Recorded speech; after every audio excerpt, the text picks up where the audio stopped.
નમસ્કાર, star India TV ન્યૂઝમાં આપનું હાર્દિક સ્વાગત છે। હું છું હેમલતા ત્રિવેદી। આપ જોઈ રહ્યા છો સ્ટાર ઇન્ડિયા ટીવી ન્યૂઝ, સત્યની વાતે સત્યની સાથે। પાટણ તાલુકાના પવિત્ર માં મહીસાગર નદીના કિનારે આવેલ ડબકા ગામે શ્રી રાધા કૃષ્ણ મંદિરે ભક્તિભાવપૂર્વક શ્રી કૃષ્ણ જન્મોત્સવની ઉજવણી કરવામાં આવી। મંદિરમાં ગામના ભાવિક ભક્તો ઉપસ્થિત રહ્યા હતા। કાર્યક્રમની શરૂઆત શ્રી કૃષ્ણના સુંદર ભજન કીર્તન સાથે મંગલ આરતી કરવામાં આવી હતી। સમગ્ર વાતાવરણ ભક્તિભાવથી ગુંજી ઉઠ્યો હતો। રાત્રે 12 કલાકે ભગવાન શ્રી કૃષ્ણ જન્મોત્સવ ધ્વનિ, શંખનાદ અને નંદ ઘેર આનંદ ભયો જય કનૈયાલાલ કી જય ઘોષ સાથે ભક્તિભેર ઉત્સાહથી ઉજવાયો હતો। શ્રી કૃષ્ણની મૂર્તિને વિશેષ શૃંગાર કરી આરતી થાળ કરી ભગવાન શ્રી કૃષ્ણના દર્શન કરી પારડું ઝુલાવી જન્મોત્સવ નિમિત્તે ભાવિક ભક્તોને પ્રસાદ તેમજ નાસ્તાનું વિતરણ કરવામાં આવ્યું હતું।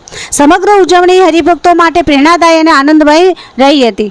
Star India TV news Padra reporter Pravin Machhi, જિલ્લા વડોદરા।